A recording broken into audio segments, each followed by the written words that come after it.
शुरू करूंगा बाबा नानक की एक गाथा से, एक कहानी से, जो धर्म का मतलब बड़े स्पष्ट शब्दों में समझा देती है।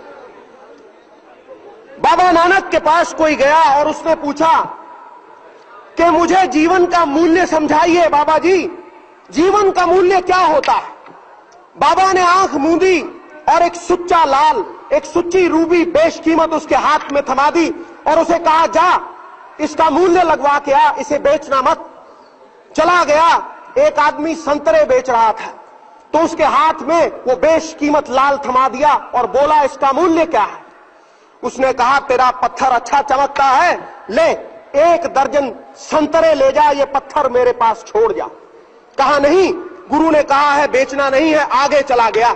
एक आदमी सब्जी बेच रहा था, उसके हाथ में वो बेशकीमत रूबी थमा दी और उसे कहा, इसका मूल्य क्या है।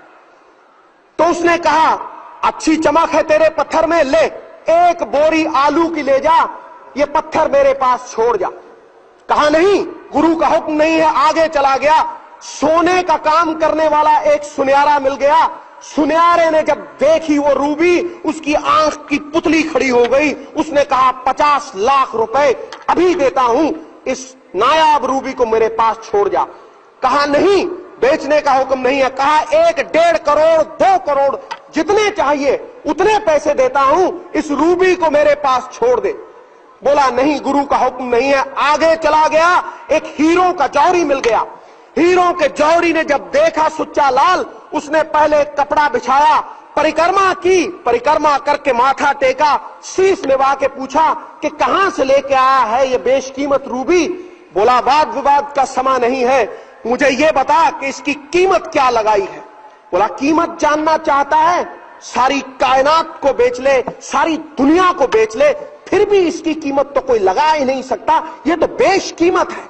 हैरान हो गया, परेशान हो गया, भागा चला आया गुरु के पास, चरणों में गिर गया, नतमस्तक हो गया और पूछा, अब बताइए मुझे मानवीय जीवन का मूल्य क्या है गुरु साहब, मैं बहुत परेशान हूं, बताइए, ये बीती है मेरे साथ कि मानवीय जीवन का मूल्य जानना चाहता है तो सुन, चाहे अपनी जिंदगी 1 दर्जन संतरों के भाव बेच ले, चाहे उसे 1 बोरी आलू के भाव बेच ले, चाहे उसे बेशकीमत बना ले, तेरी सोच पे निर्भर है, तेरी दृष्टि पे निर्भर है कि तू जीवन को देखता किस नजर से है।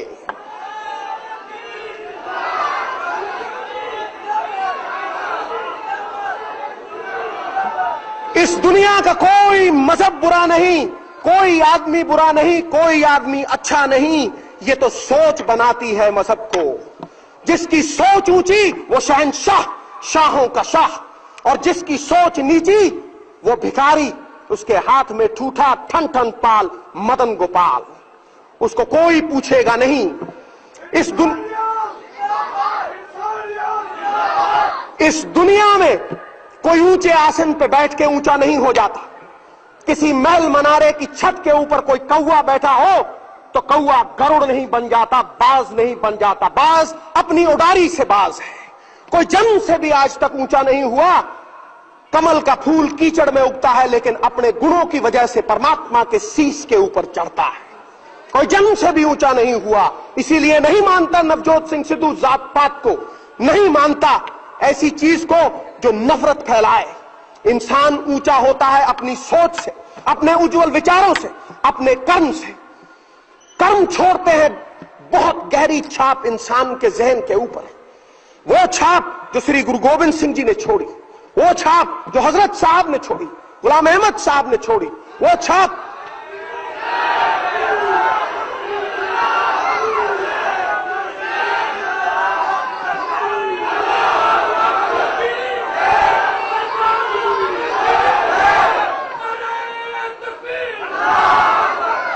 ये शरीर रूपी देह तो नष्ट हो जाएगी लेकिन विचार और कर्म हमेशा याद रहते हैं और ये हमेशा याद रहेंगे, अमर होकर जीते हैं। तो दोस्तों, धर्म की जो पहचान है वो प्रेम से है, आपसी भाईचारे से है। मुझे बताया गया है कि वक्त कम है, इसलिए आपका ज्यादा वक्त नहीं लूंगा और वही बताऊंगा जो हमारी सिखों की बाणी भी कहती है कि साच कहूं सुन ले सभी, जिन प्रेम कियो तिन ही प्रभ पायो। अव्वल अल्लाह नूर उपाया कुदरत के सब बंदे, एक नूर से सब जग उपजा कौन पले को मंदे। अगर वो नूर एक है, वो परमात्मा एक है, तो फिर क्यों है ये जात पात, क्यों है ये नफरत। और इस दुनिया में कोई मुकम्मल नहीं, सोने में सुगंध नहीं, गन्ने में फूल नहीं, चंदन में फल नहीं होता, राजा दीर्घजीवी नहीं होता, विद्वान के पास धन नहीं होता, किसी को मुकम्मल जहां नहीं मिलता, कहीं जमीन तो कहीं आसमान नहीं मिलता। इस दुनिया में मुकम्मल वो है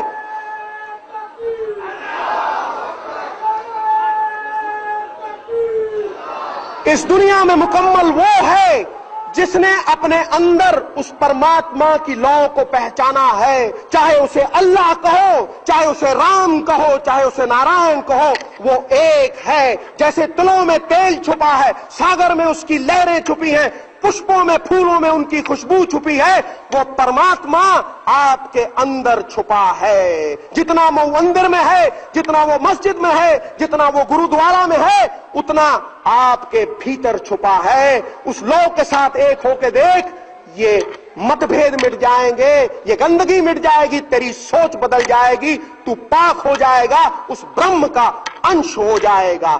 सो ज्यादा समय ना लेता हुआ अपने अंदर छुपे उस परमात्मा को पहचानने की विनती करता हुआ नवजोत सिंह सिद्धू फिर आपके सामने नतमस्तक है कि आपने आमंत्रण दिया और ऐसे ब्रह्मज्ञानी लोगों में बातचीत करने का मौका मिला। प्रणाम।